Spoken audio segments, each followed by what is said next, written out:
네, 우리 인생은 매일매일 선택의 연속입니다. 어떤 선택은 아주 사소하지만 어떤 선택은 우리 인생 전체와 가문의 운명을 결정짓기도 합니다.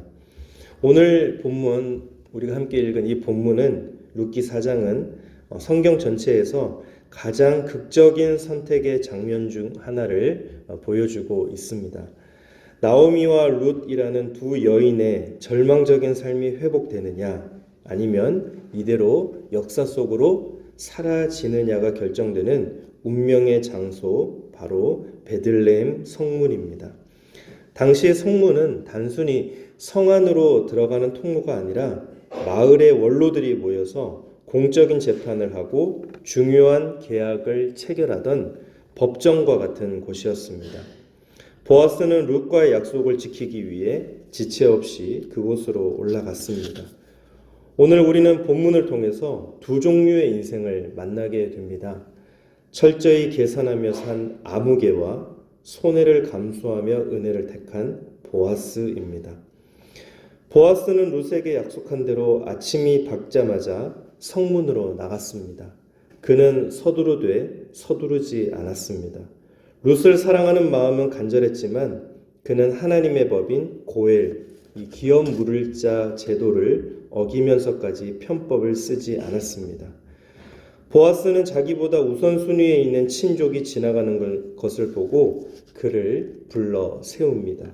그리고 마을 장로 10명을 초청하여서 정식으로 증인을 세웁니다. 여기서 우리는 보아스의 신앙 인격을 볼 수가 있습니다. 진정한 믿음은 과정이 정직해야 합니다. 보아스는 충분히 힘과 재력이 있었기에 뒤에서 조용히 처리할 수도 있었을 것입니다. 그러나 그는 모든 사람이 보는 앞에서 하나님의 법대로 이 문제를 해결하려 합니다. 성숙한 그리스도인은 하나님의 뜻을 이루기 위해 세상의 법과 절차 앞에서도 당당하고 정직해야 합니다. 보아스는 먼저 이름 모를 친족에게 나오미의 땅을 살 권리가 있음을 알립니다. 3절과 4절 말씀을 보면 처음에 그 친족은 아주 흔쾌히 대답합니다. 내가 물으리라. 그가 왜 이렇게 쉽게 대답했을까요? 계산기를 두드려 보니 남는 장사였기 때문입니다. 나오미는 늙어서 더 이상 자식을 낳을 수 없습니다. 그러니 나오미의 땅을 지금 사두면 나오미가 죽은 뒤에 그 땅은 고스란히 자신의 재산이 됩니다. 투자 가치가 충분히 있었다고 판단한 것입니다. 하지만 보아스는 숨겨둔 두 번째 조건을 제시합니다. 5절 말씀입니다. 보아스가 이르되 네가 나오미의 손에서 그 밭을 사는 날에 곧 죽은 자의 아내 모압 여인 룻에게서 사서 그 죽은 자의 기업을 그의 이름으로 세워야 할지니라.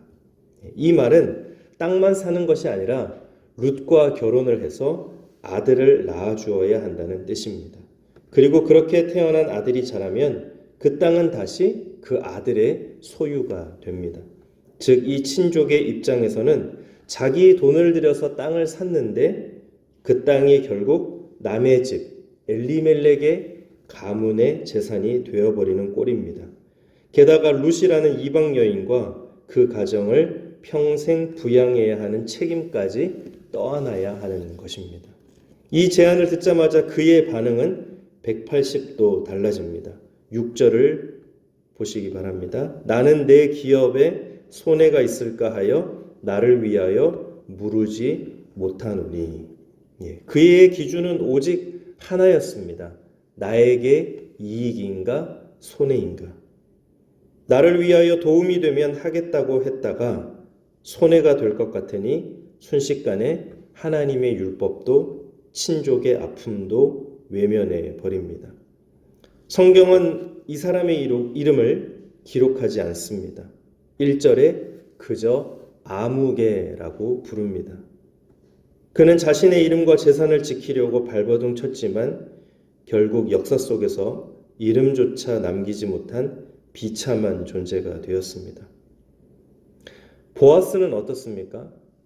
보아스도 똑똑한 사람입니다. 그 역시 이 일이 자신에게 경제적으로 손해라는 것을 너무나 잘 알고 있었습니다. 하지만 보아스는 계산기를 두드리지 않았습니다. 대신 하나님의 마음을 읽었습니다. 고엘 제도의 핵심은 희생입니다. 누군가 손해를 보아야만 무너진 가정이 살아납니다. 보아스는 룻과 나오미를 위해 기꺼이 그 손해를 껴안기로 결단합니다. 이것이 바로 헤세드, 즉 하나님의 변함없는 인애와 자비입니다. 보아스가 지불한 비용은 단순한 땅값이 아니었습니다. 그것은 한 생명을 향한 책임이었고 절망에 빠진 이웃을 향한 하나님의 사랑이었습니다. 보아스의 이 희생적인 선택이 있었기에 룻의 가문이 살아났고 그 혈통에서 다윗 왕이 태어났으며 마침내 우리를 구원하시기 위해 이 땅에 오신 예수 그리스도의 계보가 이어지게 된 것입니다. 오늘 본문 뒤편을 보면 기업 무르기를 포기한 아무개는 증인들 앞에서 자신의 신발을 벗어 보아스에게 줍니다.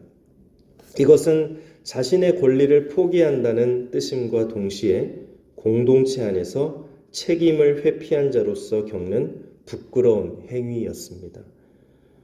오늘 우리 사회는 아무개들로 가득 차 있습니다. 교회 안에서도 마찬가지입니다. 내게 유익이 있을 때는 헌신하다가도 조금이라도 손해가 날 것 같으면 뒤로 물러서는 모습이 우리에겐 없습니까? 나를 위하여 계산기를 두드리는 순간 우리는 생명을 살리는 기적의 주인공이 될 기회를 놓치게 됩니다. 성도 여러분, 신앙은 손해보는 연습입니다. 주님을 위해 손해보기로 결단할 때 하나님은 우리의 이름을 하늘나라 생명책에 선명하게 기록하십니다. 보아스가 룻을 위해 값을 치렀기에 룻이 살았고 예수님이 우리를 위해 목숨을 버리셨기에 우리가 살았습니다. 이제는 우리 차례입니다. 계산기를 내려놓읍시다.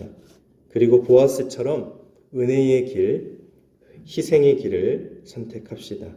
그때 비로소 우리를 통해서 죽어가는 가정이 살아나고 메마른 공동체에 하나님의 나라가 임하게 될 것입니다. 기도하겠습니다. 거룩하시고 자비로우신 하나님 아버지, 오늘 우리는 룻기 4장의 말씀을 통해 우리의 삶이 무엇을 기준으로 움직이고 있는지 정직하게 돌아보았습니다. 나오미와 룻의 텅 빈 삶을 채우기 위해 성문으로 올라갔던 보아스의 발걸음과 자신의 이익 앞에 서둘러 신발을 벗어던진 이름 없는 아무개의 뒷모습을 보았습니다. 주님, 고백합니다. 우리 안에는 하나님의 뜻보다 나의 계산기가 앞설 때가 너무나 많았습니다. 하나님의 나라를 위한다고 말하면서도 정작 내 재산이 축나고 내 시간이 뺏기고 내 자존심이 상하는 일 앞에서는 나를 위하여 무르지 못하겠노라며 비겁하게 뒷걸음질 쳤던 아무개가 바로 우리였음을 고백하오니 이 시간 우리의 이기심을 용서하여 주시옵소서. 하나님, 이제 우리가 계산기를 내려놓고 하나님의 헤세드를 붙들기 원합니다. 세상은 우리에게 손해보지 말라고 끝까지 너의 몫을 챙기라고 속삭이지만 주님은 우리에게 밀알 하나가 땅에 떨어져 죽어야 많은 열매를 맺느니라 말씀하셨습니다. 보아스가 자신의 기업에 손해가 올 것을 알면서도 룻을 껴안았을 때 끊어졌던 생명의 계보가 이어지고 다윗의 소망이 피어났음을 기억합니다. 우리 또한 가정에서, 직장에서, 그리고 이웃과의 관계 속에서 기꺼이 손해보는 보아스가 되게 하여 주시옵소서. 내가 조금 더 수고하고 내가 조금 더 지불하고 내가 조금 더 낮아짐으로 인해 내 주변에 절망한 이웃들이 살아나고 하나님의 통치가 임하는 것을 목격하게 하여 주시옵소서. 무엇보다 우리를 위하여 자신의 생명이라는 가장 고귀한 값을 치러주신 우리의 영원한 고엘 예수 그리스도를 바라봅니다. 주님이 그 모진 십자가의 손해를 감수하셨기에 오늘 우리가 이 자리에 있음을 잊지 않게 하옵소서. 그 사랑을 받은 자답게 이제는 나를 위하여 사는 인생에서 벗어나 주와 이웃을 위하여 신발끈을 동여매는 헌신의 삶으로 나아가게 하옵소서. 오늘 이 예배의 문을 나서는 성도들의 가슴 속에 세상이 줄 수 없는 거룩한 용기를 부어 주시옵소서. 계산을 넘어선 순종이 가져다주는 하늘의 기쁨을 맛보게 하시고 우리의 이름이 세상의 명예가 아닌 하나님의 생명책의 보석처럼 빛나는 보아스와 같은 인생 되게 하여 주시옵소서. 우리의 기업을 물으시고 영원한 생명이 되시는 예수 그리스도의 이름으로 간절히 기도드립니다. 아멘.